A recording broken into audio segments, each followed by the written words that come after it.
And if the moonwalk wasn't enough for a halftime show, the marching band followed up with Superman. And a former president was on campus. We'll tell you who. All that and more coming up next.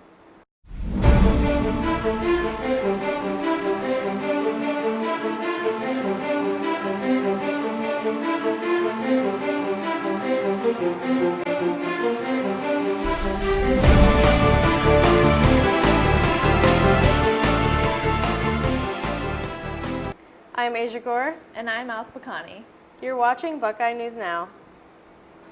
General Electric hosted its annual conference in the Union this week. Investors and clients from around the country attended the event, but a special guest really gave attendees the presidential treatment. We had President Bush with us last night, Bush 43, and he came in and he and our CEO sat down in the Mershon Auditorium and talked for about an hour about reflections from the president about his administration, his time in office, some of the major events that happened while he led the country, and sort of his view on the way the world is today, what's going on in Washington, all the craziness that we see happening there, and kind of his views on what he'd do about it. And it was a really great event. He was candid, engaging, funny, very smart. You just got a view into the full measure of the man outside of being encumbered by carrying the office of president. So it was a great event. Because of the corporation's relationship with the Fisher College of Business, where students can apply for internships and are invited to special events, a select group of students were invited to the fireside conversation with former President Bush. The best damn band in the land's fame is still on the rise after Buckeye TV's video of their halftime tribute to Michael Jackson went viral, with over 7.5 million views and counting. The OSU Marching Band was even live on the Today Show this week to show how they make their famous formations. Alexandria Chapman has the latest on their viral success. The halftime show heard around the world started right here at Ohio State. We caught up with that band director and some of those band members that made that famous moonwalk possible, plus how they followed up that performance. It all started with the moonwalk. Ohio State's marching band depicted the King of Pop during the homecoming game against Iowa, and Buckeye TV caught the now famous performance on video, with over 7.5 million views and counting. Well, we try to do this every week with every show that we do and everything, every performance that the band does, and it's certainly great to get the recognition from the crowd for our great students and for all the hard work that they put into our shows. Members of the band said they're happy with the positive feedback they've gotten. I heard everybody had a huge reaction to it, and I knew it would be a great show because we just have so many great people in charge of the band and doing stuff in the higher up. So I knew it would be a great show, and just getting to hear people's reactions, like just not even over the internet, just hearing verbal reactions, it's really awesome to know that we're a part of something so big. But the big question was, how can the band follow up such a successful performance? Wait until you see our show this weekend. It's going to be awesome. It's really lots of moving things, and it's exciting music. Everyone's going to love it, I'm sure.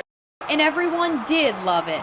The marching band proved they're no one-hit wonder when they grabbed national headlines again the following week with a Hollywood blockbuster theme depicting Harry Potter, Superman, and Jurassic Park. Now the world has its eyes on Ohio State to see what the marching band will do next.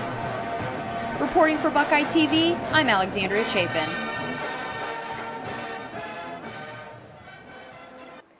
A controversial abortion exhibit is posting up on campus this week. Created Equal, a nonprofit education foundation, is bringing large pictures of abortions and prenatal images to the Oval. This anti-abortion display is meant to discourage the use of abortion by making the case that is an age discrimination.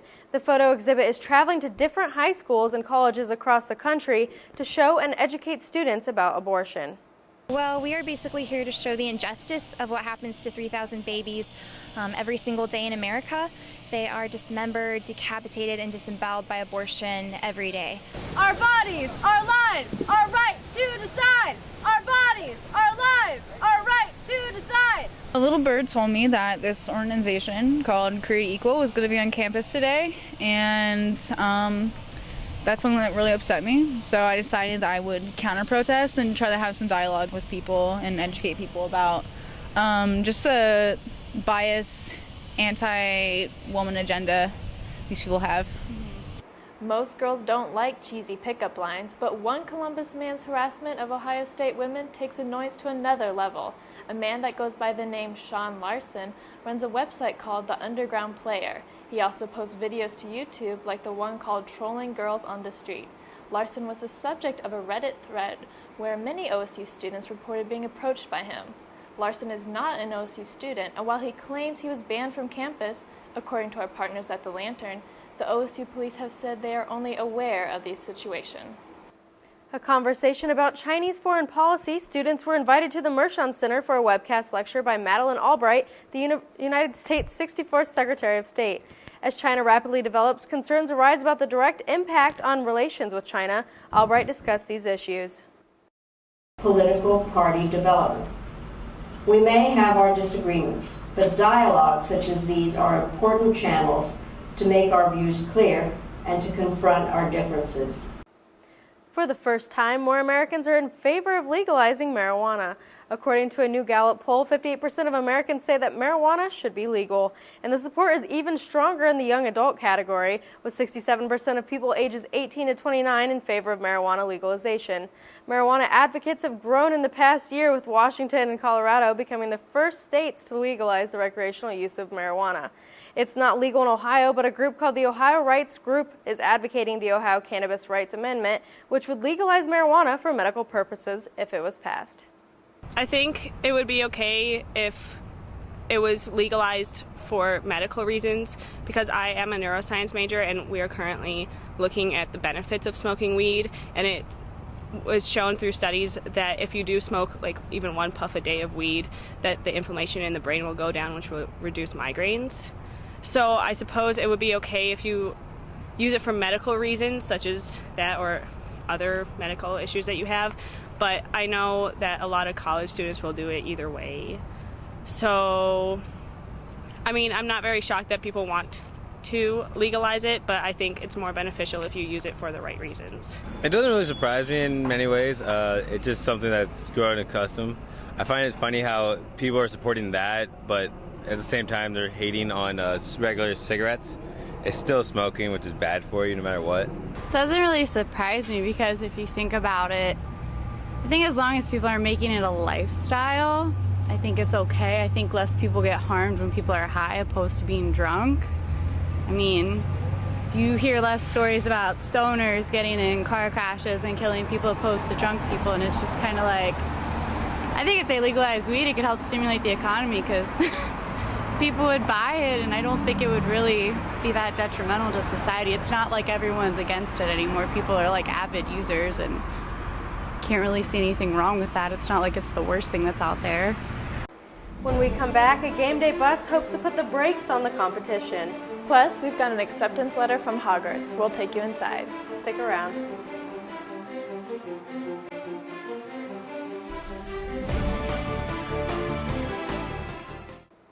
The best band in the land isn't the only ones getting national attention. The best fans in the land made a debut on CNN. Alexandria Chapin takes you aboard the Rivalry bus. Nothing gets students up at 6 a.m. like a good rivalry. And it's usually a cold and boring wait at the bus stop, but the CNN Rivalry bus had students all fired up.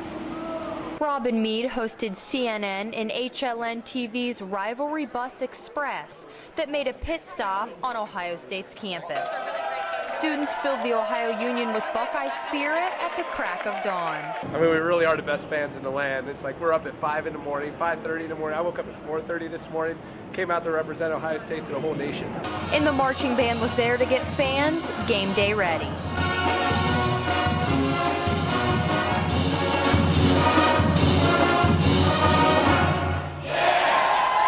Although the fans were there highlighting the rivalry against Penn State, they made it clear that their biggest rival is still that team up north. Oh, absolutely. Penn State's a big-time game. I mean, it's no Michigan, let's be honest, but Penn State's a big-time game, and students are already fired up. It's Friday. We can't wait till tomorrow, so very excited. Don't give a damn for the whole state of Michigan, the whole state of Michigan, the whole state of Michigan. We don't give a damn for the whole state of Michigan. We're from Ohio. Reporting for Buckeye TV, I'm Alexandria Chapin. Some people go to haunted houses, others just build their own. Ohio State student Jordan Renda is the brains behind the Creep Haunted House in London, Ohio. Rinda is a third-year finance student and entrepreneur of the Three House production. The attraction costs nearly $300,000 to build and operate. Rinda worked closely with professionals through his participation in Ohio State's CAS program. That stands for Customer Aligned Startup Training. The Creep Haunted House runs through November 2nd. If your cell phone is only good for phone calls, well, this may not be for you. A group of mobile technology innovators came to campus to talk apps. Asia Gore has the story. There's an app for everything these days, and the creators behind these apps are here on campus for this year's M3 conference. For 2 days out of the year, the annual technology event charges up like-minded gadget gurus. It's sharing information with interested people. It's also a lot of learning that's involved. Some people want to learn about different types of development, if they're a developer, or different types of design. And no matter what your interest is, a full schedule of speakers and workshops offered updates on everything from finding the best mobile apps to making them yourself. I'm using a couple of the apps developed by the university. They are quite good. Plus, in my department, computer science, there are some courses on mobile development, so I think it's going pretty good, but of course there's a lot of scope for improvement. Ohio State improves to a top 10 best social media college, according to a Washington Post poll. Students aren't just using apps to find a cheap burger. We brought you a story earlier this semester where the OSU marching band used an app to make its formations, like the now viral Michael Jackson tribute. The conference convenes just once a year and is powered down for 2013. For Buckeye TV, I'm Asia Gore. If you're someone who's still waiting for a letter from Hogwarts, these magical exercises will help you pass the time. The RPAC hosted Harry Potter and the Haunted Halloween, which featured Harry Potter-themed exercises to help students add a fun spin to their daily workout. After a workout, students could exercise their brains with Harry Potter trivia. When we come back, we've got your weekly sports report as the Buckeyes hit the road against Purdue. Plus, we've got your weekly weather update. Stay with us.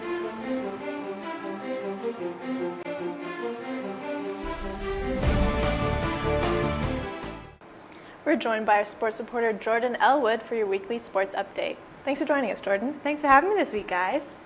It's been known that the Big Ten is weak this season, but Purdue hasn't done much to help the league's reputations. The Boilermakers are just 1-6 on the season and open up this weekend as a 31-point dog against Ohio State.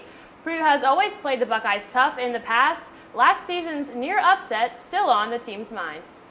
I mean, it's still Purdue to us. I mean, even it doesn't matter if you have a new coaching staff or not. It's still the Purdue University, so we got to beat them. It's a place that can make you lose focus. I mean, I don't even know where it's at in Indiana.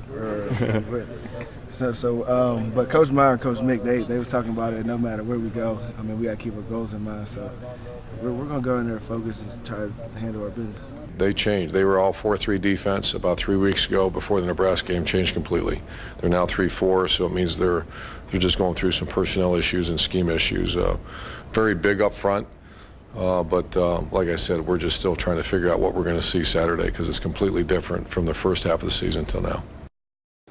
Let's take a look at this week's BCS standings. Alabama once again the unanimous #1. Oregon and Florida State swap positions at 2 and 3. Ohio State once again placed at #4, and the Stanford Cardinals debut at #5 due to Missouri's thrilling upset versus South Carolina.